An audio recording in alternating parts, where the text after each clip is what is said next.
are rooms in history where nothing appears to happen, and yet everything changes there. Tonight, I would like you to step into one of those rooms, not as a queen, but as the woman standing just beside her, the one history rarely names and almost never notices. Because it was often in that quiet space, just beyond the center of attention, that the most powerful decisions were gently set into motion. Tonight, we are entering a world in which influence did not always wear a crown, and power did not always sit upon a throne. Sometimes it stood just behind it, quiet, composed, and almost invisible to anyone who did not know where to look. The women who served in the intimate circles of queens and princesses were rarely remembered with the same reverence as the rulers beside them.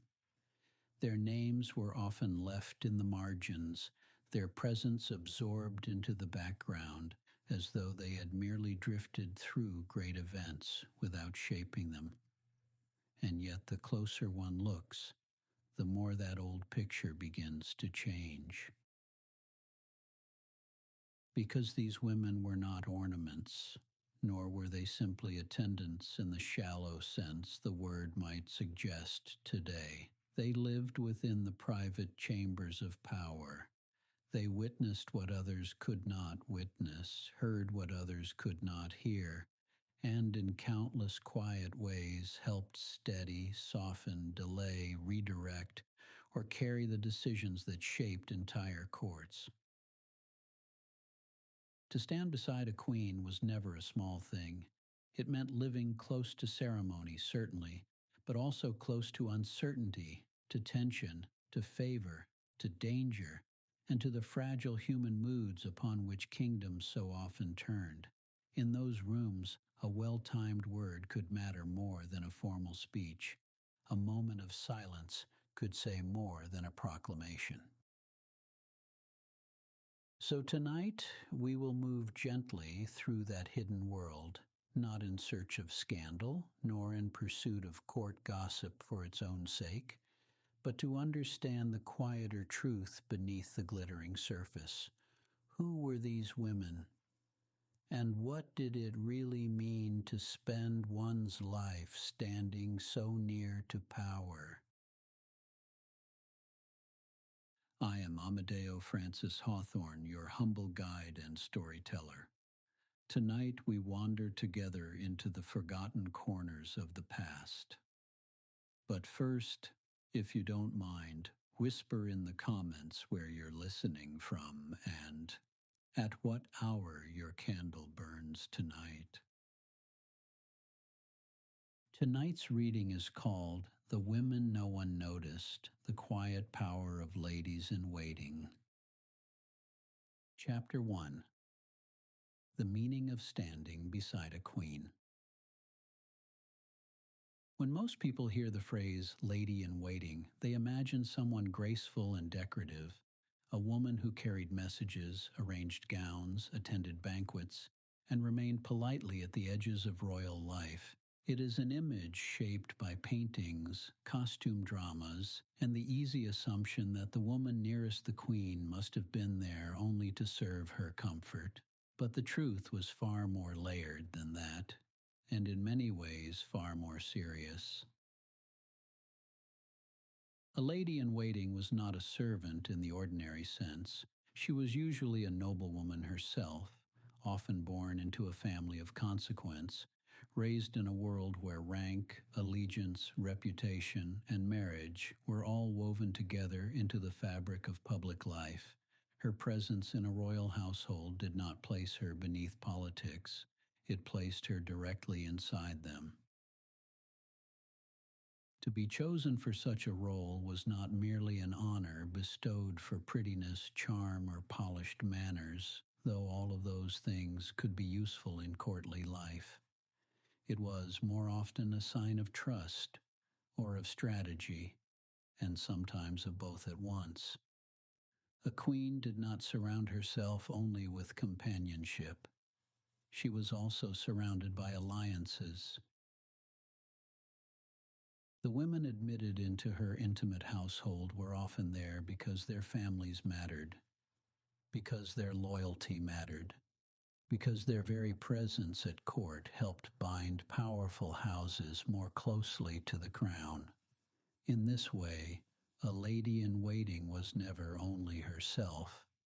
She arrived carrying the invisible weight of her lineage, her family's interests, and the delicate political meanings that others would read into every gesture, every friendship, and every absence.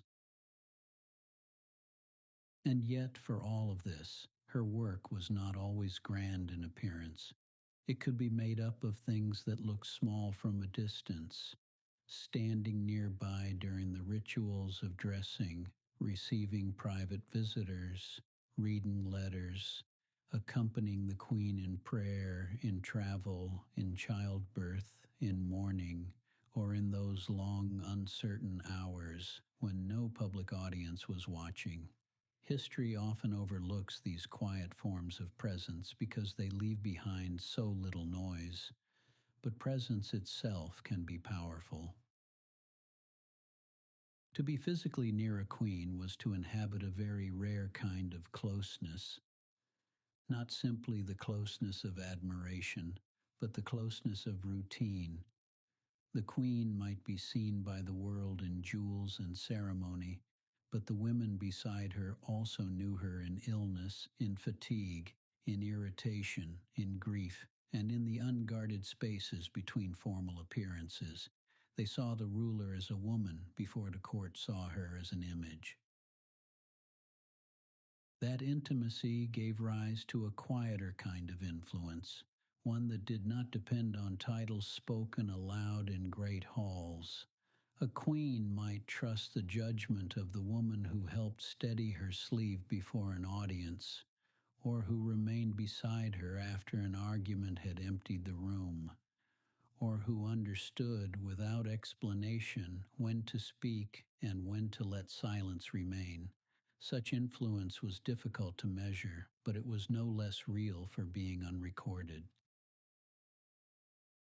And court life, despite its beauty, was rarely safe in the emotional sense. It could be refined, yes, even dazzling, but also watchful, competitive, and deeply alert to changing favor. A woman who stood beside a queen needed more than elegance. She needed perception, restraint, and the rare ability to sense the mood of a room before it fully revealed itself. For this reason, the women who lasted in these roles were seldom the emptiest or the most decorative figures in the chamber. They were often the ones who could carry themselves with calm under strain, who understood that influence was strongest when it did not announce itself, and who knew that survival at court depended not only on loyalty, but on judgment. So the lady in waiting was never merely a woman standing beside power. She was part of the mechanism through which power became human, intimate, and quietly manageable. She occupied a place between the ceremonial and the personal, between service and strategy, between visibility and erasure. And it is in that narrow, flickering space that her true importance begins to emerge.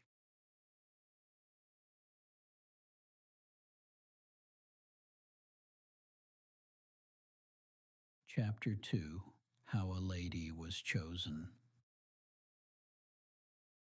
The path that led a young woman into the presence of a queen rarely began at court itself, but much earlier, within the quiet expectations of her family and the careful shaping of her character, where it was often understood, sometimes spoken, sometimes simply felt, that her life might one day be lived not entirely as her own, but as part of something larger and more watchful than the world she knew in childhood. For many, the possibility of becoming a lady in waiting was not a sudden opportunity, but a future that seemed to gather slowly over time, forming in the background of daily life. As daughters in noble households were raised with the awareness that their conduct, their education, and their composure might one day be observed far beyond the walls of their home, in spaces where every small detail carried meaning. They were taught not only to read books, but to read people, to notice the shift in tone within a conversation, to sense hesitation, and to understand when meaning had changed, even if the words themselves remained polite and unchanged, because this quiet awareness, though rarely written into formal lessons, was often the most valuable skill they would carry with them into the court. Their education, where it was formally structured, was shaped less by ambition than by refinement, including languages, music, letter writing, and the careful management of one's appearance. Yet beneath these visible accomplishments lay something less easily defined, a steady cultivation of restraint that would guide how they moved, spoke, and listened within a world that required constant awareness. They learned to speak clearly without speaking too freely, to listen attentively without appearing too eager, and to remain present without drawing more attention than the moment allowed. And these expectations were not merely matters of etiquette, but quiet forms of protection within an environment where too much visibility could be as dangerous as too little. When the time came for a position to be offered, the decision was rarely based on charm or grace alone, as a queen, or those advising her, would consider the networks of family, loyalty, and influence that surrounded each candidate, understanding that trust within a royal household was never simple or entirely personal, but layered, political, and often shaped long before the young woman herself entered the room. Families understood the significance of such a placement with equal clarity, knowing that to have a daughter near the queen meant proximity not only to favor, but to information, alliances, and the shifting currents of court life that could shape futures far beyond a single generation. And so the decision carried both opportunity and a quiet, unspoken risk. Court was not a place where one could remain untouched, as every friendship held meaning, every silence could be interpreted, and every small misstep might travel further than intended. And to send a daughter into that world was, in many ways, to entrust her to a life where grace and caution would always need to exist together. For the young women themselves, there could also be a sense of anticipation, as court offered a life beyond the familiar rhythms of home, filled with ceremony, conversation, and the possibility of being seen, even if that visibility would always be carefully measured and quietly controlled. Yet the transition from preparation to reality was rarely gentle, because to arrive at court was to step into a world already in motion, shaped by its own unspoken hierarchies and delicate balances that had existed long before one's arrival, and nothing within it paused to welcome a newcomer who would instead need to learn by watching, listening, and slowly adjusting herself to the expectations that surrounded her.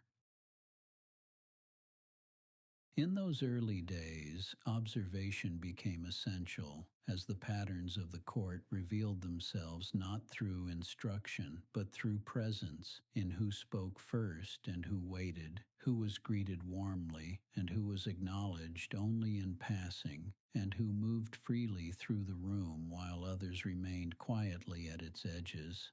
and these small details carried more meaning than any formal introduction ever could. And so the making of a lady in waiting was not completed in the moment she was chosen, but continued day by day in the refinement of judgment, in the quiet correction of mistakes, and in the gradual understanding that her role required her to exist within a space that was both visible and unseen at once. She had been selected, yes, but selection was only the beginning, because to remain, to be trusted, and to move with confidence through that intricate and watchful world would depend not on her title, but on her ability to understand the delicate language of the court itself. Chapter 3. Life within the Queen's Chambers. To live within the Queen's private chambers was to exist in a world that felt both sheltered and exposed at the same time, where the walls offered a kind of protection from the formal gaze of the court, yet never fully removed the sense that one was always, in some quiet way, being observed, measured, and remembered. The daily rhythm of that life was shaped not by urgency, but by repetition, by small, carefully ordered routines that unfolded from morning into evening, where each action, no matter how ordinary it might appear from the outside, carried a quiet significance within the enclosed world of the household. There were mornings that began in stillness, as light filtered slowly into the chamber and the first attendants moved gently through the room, preparing garments, arranging personal items, and ensuring that everything was in place before the Queen herself fully entered the day. And it was within these early hours that the presence of a lady in waiting was most constant, most attentive, and most quietly essential. To assist in dressing was not simply a matter of fastening fabric or adjusting a sleeve, but an intimate ritual that required both care and awareness, as the Queen moved between the private self and the public image she would soon present, and the women beside her helped guide that transition without ever drawing attention to themselves. Throughout the day, these women remained near, not always speaking, not always needed in any obvious way, yet always present, as companions in conversation, as listeners in moments of uncertainty, and as steady figures within an environment where emotions could shift quickly beneath the surface of formal composure. There were times of quiet conversation where thoughts could be spoken more freely than they could be in the presence of advisors or courtiers, and in those moments the role of a lady in waiting moved gently beyond attendance into something more personal, more human, as she became a witness to the Queen not only as a ruler, but as a woman navigating the weight of her position. Yet even in these quieter spaces, nothing was ever entirely without consequence, because words spoken in confidence still existed within a world of influence, and understanding what to remember, what to repeat, and what to leave unspoken required a level of judgment that could not be taught in any formal sense. The chambers themselves, though rich in appearance, could at times feel enclosed, as though the life within them moved in careful circles, repeating patterns that offered stability, but also a certain stillness. And within that stillness, the women who lived there learned to notice the smallest changes, a shift in mood, a hesitation in speech, a silence that lasted just a moment longer than expected. To remain close to the Queen was to live with this constant awareness, to understand that presence alone carried meaning, and that even without speaking, one could influence the atmosphere of a room simply by how one stood, listened, or responded. In this way, life within the Queen's chambers was not defined by grand events, but by accumulation, by the quiet layering of moments that over time shaped relationships, built trust, and created a space where influence could exist without ever needing to declare itself openly.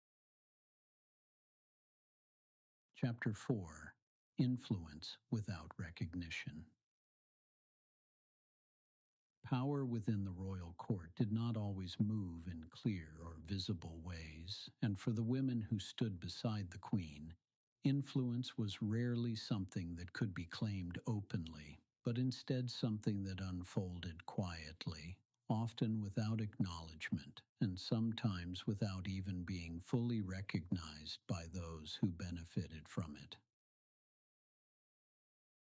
There were no formal titles that described this kind of influence, no official declarations that marked the moment when a suggestion altered a decision or when a presence softened a reaction, and yet these subtle shifts were part of the daily fabric of court life, shaping outcomes in ways that were both real and difficult to trace. A lady in waiting might offer a thought in conversation, framed gently, without insistence, allowing it to settle rather than to persuade. And in doing so, she could guide a decision not through force, but through timing, through tone, and through an understanding of when the moment was ready to receive it.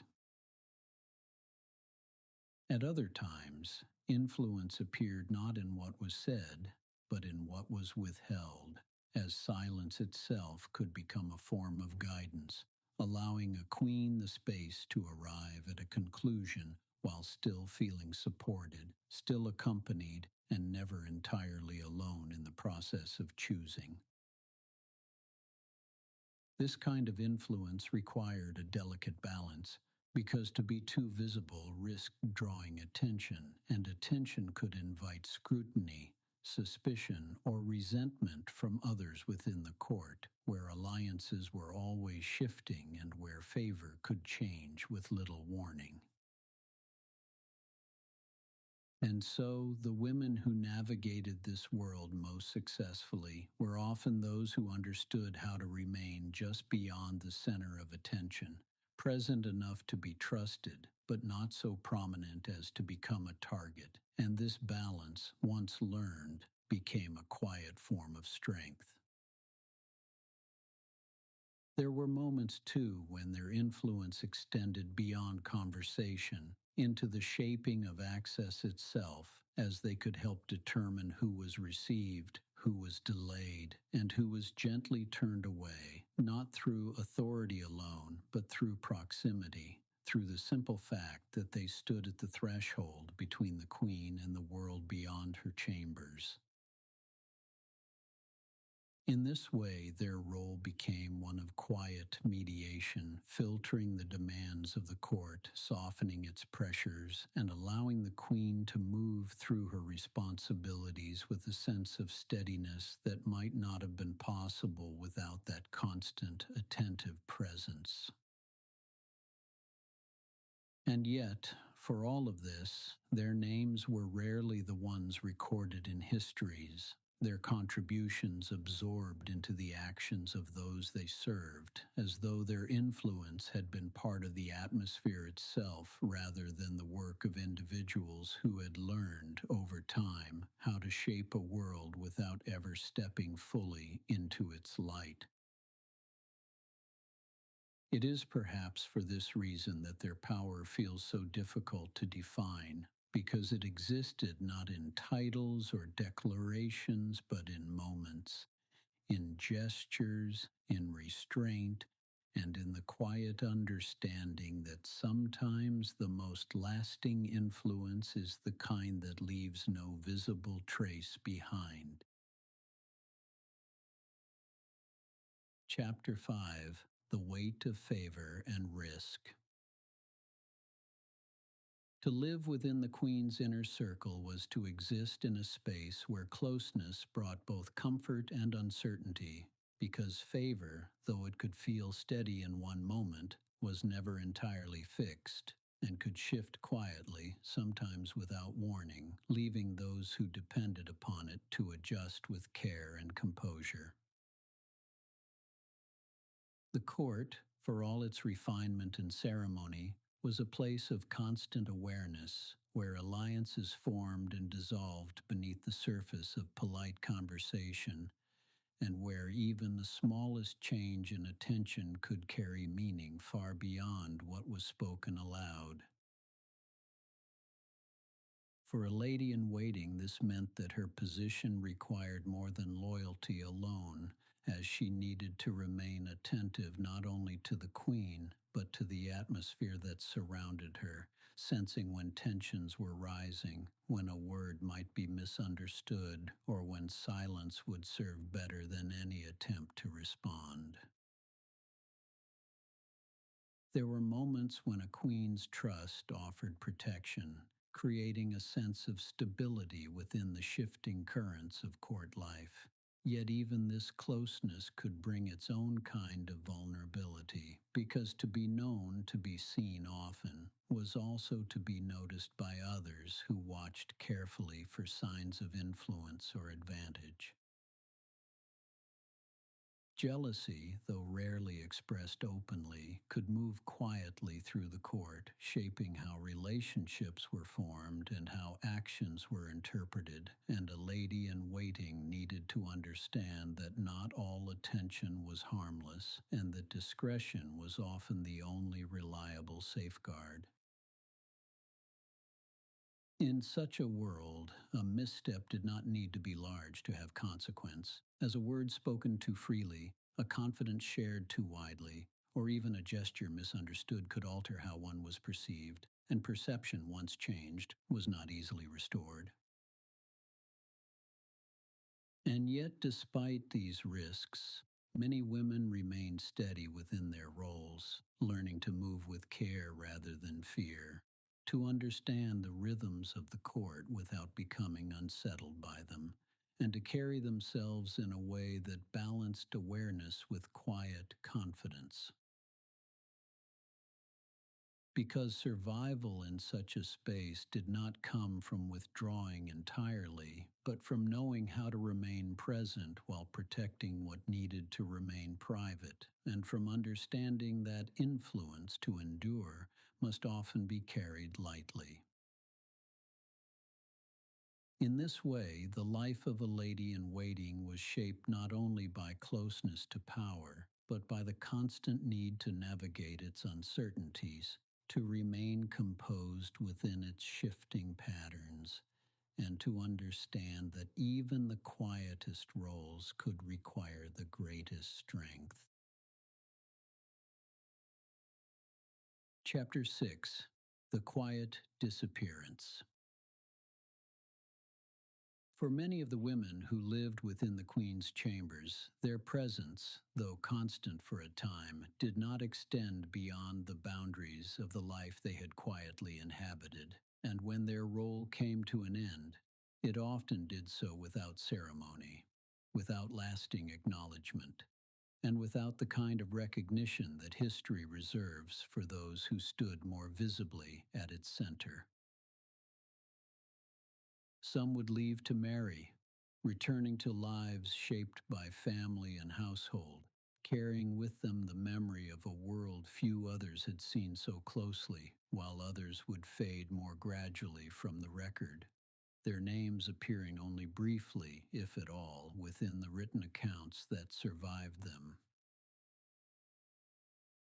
The work they had done, the presence they had offered, and the influence they had quietly held did not disappear entirely, but became absorbed into the larger story of the court, woven so seamlessly into the actions of others that it was no longer possible to separate what had been theirs from what had been attributed to those they served.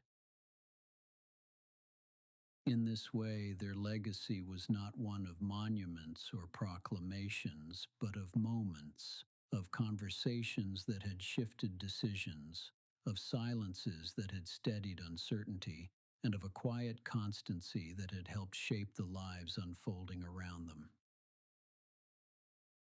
To look for them in history is often to look into the spaces between recorded events, to notice what is implied rather than what is declared, and to understand that not all influence leaves behind a name that can be easily followed through time. And yet, there is something enduring in that quietness, something that remains even when the details have faded, because the idea of presence, of standing beside another in moments that matter, continues to carry its own kind of meaning, even when it is not remembered in full. So the women who stood beside queens may not always be seen clearly in the histories that remain, but their absence does not mean they were unimportant, only that their influence was of a kind that did not seek to be recorded and did not need to be in order to be real. Epilogue: A quiet presence. And perhaps as the candlelight grows softer and the room becomes still, it is enough simply to remember that behind the figures most often seen, there were always others who stood nearby, steady and attentive, shaping moments in ways that required no recognition to endure. Their lives remind us that not all influence is meant to be visible, and that sometimes the most meaningful presence is the one that remains quiet, patient, and gently woven into the lives of others.